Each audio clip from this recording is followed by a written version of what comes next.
تمام. وطي الاضاءه شويه بقى. اهلا بكم من جديد. ما زلنا داخل بيت المريضه اللي قعدت 6 ساعات تنزف في مستشفى وسنا المركزي دون اي اجراء طبي لانقاذها، ولكن كانت هناك معارك بين التمريض والعاملات وغيرها. تطور جديد بتقوم به اسره هذه المريضه، لانه في عدد 2 شكوى رسميه بتتقدم النهارده. شكوى ضد الدكتور محمد سلامة عضو مجلس نقابة أطباء مصر، وشكوى ضد الأستاذة كوثر محمود نقيبة تمريض مصر. هنعرف تفاصيل المحضرين دول اللي بيتقدموا في التو واللحظة الآن أمام السيد المستشار معالي المستشار المحامي العام لنيابات شبين الكوم. إيه يا حاجة الوقائع الجديدة اللي عند حضرتك؟ أصدر الدكتور محمد سلامة نقيب أطباء مصر اتهم ابني فيها. ده على صفحته على صفحته. أيوة. تمام. اتهم ابني فيها. لا، ده قال حضرتك انه احيل للتحقيق. أيوة. وبدأ بعملية نشر شائعات. تمام. على صفحته على الفيسبوك. باتهامات كاذبة. تمام؟ لو سمحت انزلي شوية كده بين الاسم دكتور محمد سلام. سب وتشهير تمام. ونشر معلومات كاذبة ونشر صورة لابني على صفحته الخاصة. تمام. اللي هي على الفيسبوك. تمام. مخالف بذلك بيان المتحدث الرسمي. يعني المفروض ان احنا المتحدث الرسمي العسكري. أيوة. لما قال نلتزم باحترام سياده القانون. أيوة. والانتظار لحين التحقيقات. امال هو فين الكلام ده؟ يقصد ايه باللي نشره على صفحته؟ اثاره الراي العام. طبعا.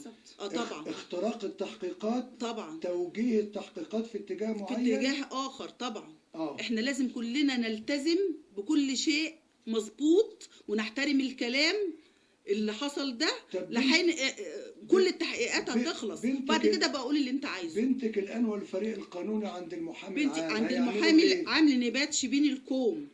انا هقاضي حضرتك على اللي انت عملته ده. بيتخاطب الدكتور محمد سلامة. محمد سلامة مجلس نقابة الاطباء.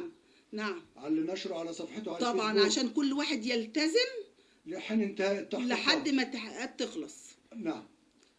طيب. وكمان الأستاذة كوثر محمود نقيب تمريض مصر. تمام. بالإدلاء بتصريحات كاذبة لموقع مصراوي. قالت فيها إيه؟ قالت فيه وقائع غير حقيقية ونطالبها بإثبات صحة التصريحات.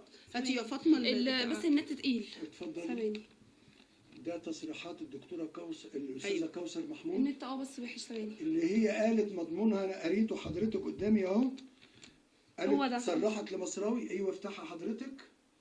قالت انه حصل فيه اصابات واعتداءات وكسر واجهاض انتوا بتطالبوها دلوقتي باثبات حقيقه ما نشرته والا اتخاذ اجراء قانوني. طبعا. ممكن اقول قالت ايه؟ قول. ان في 2 ممرضتين سقطوا. تم ان هم سقطوا حوادث. وهذا لم يحدث نهائي. تمام. وفي وحضرتك بتطالبيها واختك وواحد عينه بيطالبها دلوقتي رسمي باثبات حقيقه الاكاذيب اللي ذكرتها في مصراوي. صح. اتفضلي. وواحد عينه اتصفت. واحد ولا واحده؟ لا واحد. وده واحد ده امن ده ولا ايه؟ ايوه تقريبا. اذا مطلوب دلوقتي واحد من الامن من الاستاذه كوثر محمود نقيب تمريض مصر ان تثبت صحه الادعاءات اللي ذكرت ضدكم كذبا بأنكم أحدثتوا إصابات وإجهاضات وكسر عين بالنسبة للعاملين بمستشفى وسنا المركزي، وإلا سيتم مقاضاتها جنائيا. تمام. مش ده مضمون شكوى فريق القانون اللي موجود عند المحامي العام لنيابات شبين الكوم. أيوة. أي معلومات تانية حضراتكم؟ لا شكرا يا أستاذ. هل أنتم ملتزمين بالقانون والتحقيقات؟ طبعا. هل تم استدعائكم للتحقيقات أم ماذا؟ لا لسه. حتى الآن؟ لا لسه. شكرا.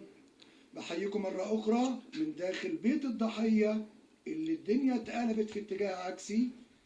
ضحية اللي راحت عندها نزيف حاد وسيولة شديدة في الدم وحمل في الشهر الرابع وحقن مجهري والحالة صعبة جدا. تظل تنزف على كرسي متحرك وليس على سرير في طرقات مستشفى وسنا المركزي، بينما لا يوجد طبيب إلا بعد 4 ساعات. الدكتور اسمه إيه؟ الدكتور أبو بكر. أبو بكر. والدكتور اسمه التاني إيه؟ كريم. يظهروا على الساحة وعلى شاشة المستشفى بعد 4 ساعات من الأزمة دون تقديم أي إجراء طبي.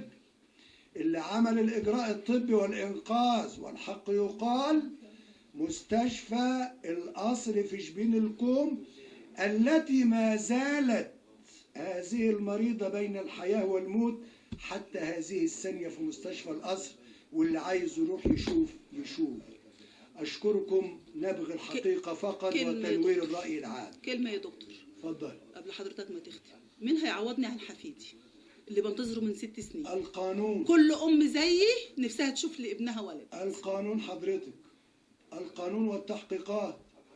نحترم بيان معالي المتحدث العسكري، احترام سيادة القانون طبعا. وانتظار الجميع حتى انتهاء التحقيقات. نحن ننتظر التحقيقات. شكرا.